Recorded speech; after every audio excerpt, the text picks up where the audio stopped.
अरुण भैया नचनिया बोले में बिया हो ना जल्दी बाकी घोर तो 6 लाख किलो हमरा से बोल रही तरह कर 10 लाख दिए थी काम ना मर्द का बतिया कर बोलो रे बिया के कोनो अगुआ के बोल खड़ी देने अच्छा अभी हमने पैसा के ललिया अरे कनवा के ललिया काले हम परसों उपमा के जन्मदिन लगल हां तार हम अपना डांस रखनी है कोनो स्टेटस पर तो हम चाहते हैं कि उपमा कनी चंदन तनी कमर वो बर्थडे था आप नहीं आए आपकी गलती है वो खत्म हो गया बर्थडे अब क्या अरे अतला लोगों के बीच में देखो तौरिया में अच्छा देखम ले भैया काशी भाई अरे मान लो कि आज का बर्थडे मनले अगर हम आई टाइम से पहुंच जीते जा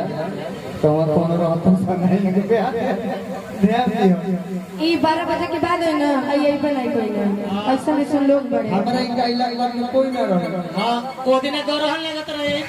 तार गरहन ढेर लगे ना हर जगह तू अपन गरहन किनारे निकाल के रखे ठीक है सरकों में तोहरा जैसन रूप ना बारू अरे परियों से सुघर अनुपमा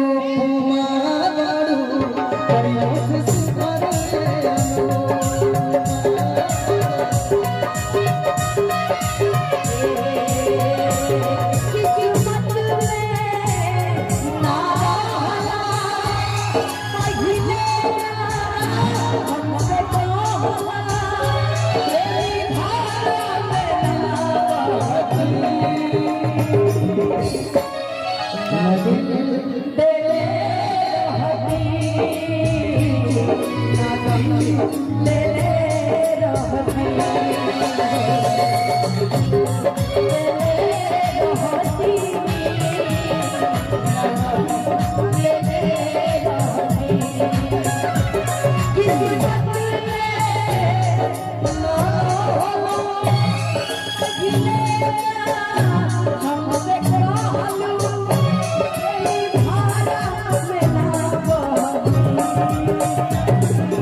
ले रहे खाना तो ले रहे ना ना गम दे ले रहती हमें के बुझे चाहिए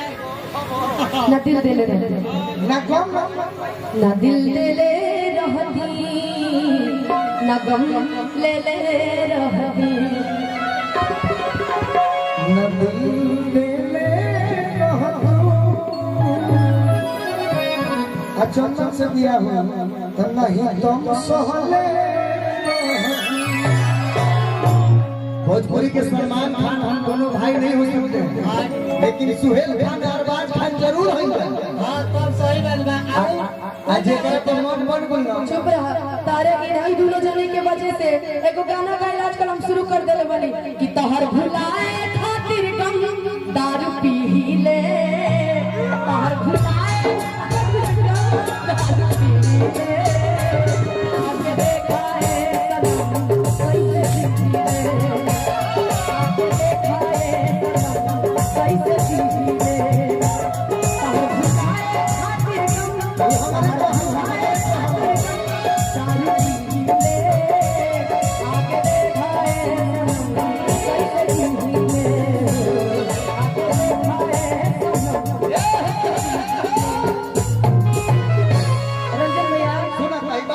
ए बिजली वाली गाना सुन ला कि जवनिया भइल दारू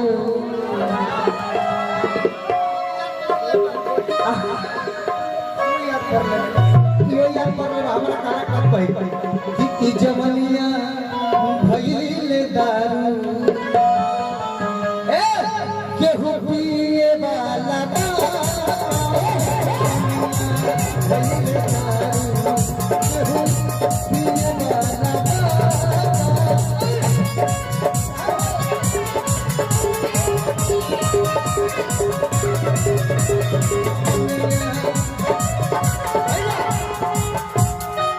हटाओ तार काम नहीं है तू हमें भी बैठा कि मस्त पानी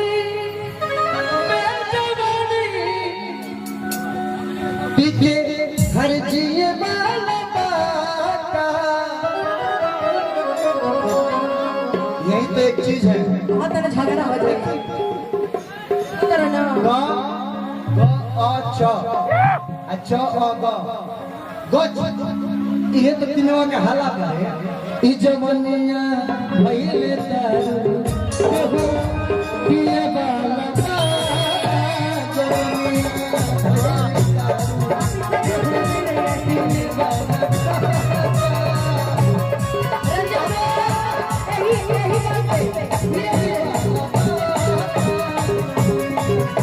अब सुनो यही पे तेरी खातिर मैं दुनिया में बदनाम हूँ तेरी खातिर मैं दुनिया में बदनाम हूँ फिर भी तू भूल जाए तो मैं क्या करूँ तेरी खातिर मैं दुनिया में बदनाम हूँ तेरी खातिर मैं दुनिया में बदनाम हूँ फिर भी तू भूल जाए तो मैं क्या करूँ शराबी शराबी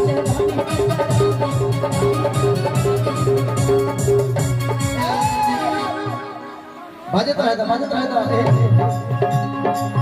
आँखियाँ के मेरा खेल के जरा दिया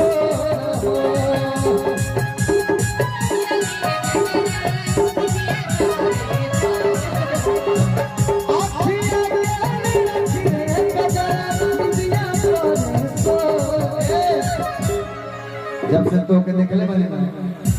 मत बोला करेंगे तू मत बोला तारा ये चाहे नहीं से 6 लाख रुपया कहे नहीं लगता है फरियावे के हमने क्या पसंद का अरे जानत नहीं कि सब जानते हैं मैं झाजी हूँ सब जानता हूँ कि लाल हकार से पेट नहीं भरे हो कि लाल हकार से पेट नहीं भरे अरे पूरा तो नहीं खे कोटा होई सोरा होई सुनारा को दुल्हा खोल कबाड़ी पैसा वाला दुल्हा कि 16 वर्ष के भइली इनका काजबा अब अपने से अपन खोजी है ये है रिवाज बा जौन रिवाज में कुमा जी रहल पड़ी आगे चल के का होई तिलक दहेज नली है दी है अरे चढ़ी नछी लोटा होई पकड़ा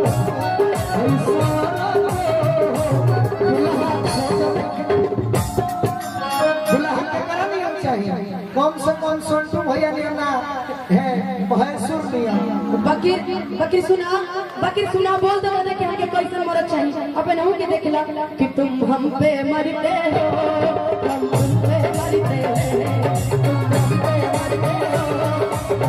पे मरते हैं हम अपनी मोहब्बत